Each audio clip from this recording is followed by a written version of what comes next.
Craig Segal, you've set up a support group in relation to education. Can you tell us a bit why you set up the support group and what the support group is about? Yeah, absolutely. So for quite a bit of time, I've sort of expected or suspected that my eldest son may have autism. And as time has gone on, it's become apparent at home and at school that he started to demonstrate more and more traits of having autism diagnosis. It's quite a scary position to be in. We don't really know very much about autism. How might we change our parenting approach? And also, how can we best support him? And tied to that, what struggles do we have? Are they normal? Do other parents understand these issues? Can they possibly help us, or can we help them? And so the support group was not intended to be anything where we would offer advice particularly, or be something that would replace some of the other fantastic work that is done in this space, such as PAC for Autism, which is a wonderful organisation.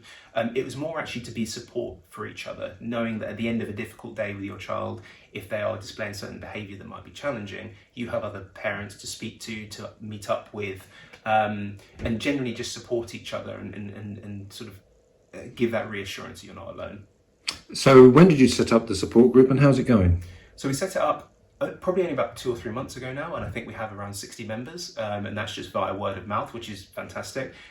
There's already been one meetup as well, which was really successful, and it's just been a really fantastic resource to share other resources such as upcoming events that other charities might be putting on, and to be quite frank, to simply I've had a really bad day, and can anybody please give me some advice on certain issues, or reassure me that certain behaviours are normal or have been seen before. I'm going to ask a bit of a stupid question, but the only ones I really have is, do people join hoping that the autism will be cured?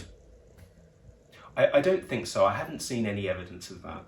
I think that we all understand that it's more something that we need to try to work together and manage and make your child's life as easy as it possibly can be. And I think part of that is being a good parent. And I think that's where most of it starts. How can I as a parent take the right actions to make my child feel as comfortable as they possibly can? Because ultimately, as I've learned, a lot of the autistic behaviours often stem from a child's anxiety. And a lot of that anxiety can be, I suppose, relieved via taking a different approach to them. So I don't think anybody believes it can be cured. I think it's very much just trying to work with each other to find better ways of helping your children. You're a support group. Are you a pressure group as well? No, not at all. I think at this point it's very much around supporting each other. We don't have any sort of other wider ambitions in that regard.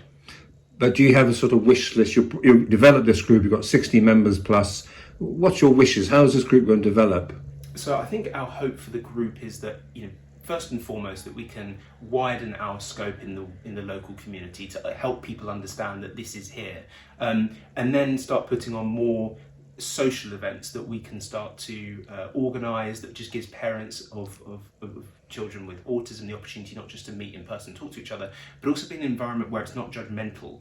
Often when you go out with children with autism, they might behave in a certain way, and it's very difficult often to be in an environment where other parents may not understand the challenges that you're going through, or might judge your children for certain behaviours. Being in an environment where sort of people understand that and empathise with that, it's a massive plus. It's a big deal, and it makes going out, I think, less stressful than it might otherwise be. I'm thinking of schools like Passmore's that seem to integrate, if that's the right word, people with autism, etc. Do you think schools have come a long way over the last few years? I think they have, and I think it's wonderful that there is more awareness of autism. I think there's a long way to go. Even in our local schools, I don't think the teachers are necessarily given the resources to understand how you might deal with children, let's say with autism or ADHD, in greater depth. So I think there's a much longer way we can go, but ultimately I think that comes down to funding and more pressure on local governments and central governments to make sure there is that allocated funding and resource available to schools and teachers to have that sort of training.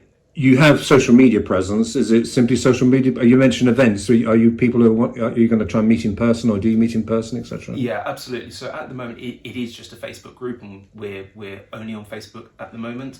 But we will be advertising all of the events we plan to put on in that group on Facebook, which hopefully you can find a link to. Would you say you've been successful so far? Have the people who've really appreciated having your support group, who said really appreciate you starting this? Yeah, I think that's been the one thing that's made it feel for me something that's been worthwhile already. We've already had a number of parents come on the group and come to us in person saying, thank you so much for setting up this group. Either I was considering it myself, or this is something that's just so helpful for me just to come on at the end of a difficult day and just there to support me. So that feels really gratifying from that perspective, that it is something that is needed, and I'm hoping we can sort of widen the audience to more parents who feel it might be useful.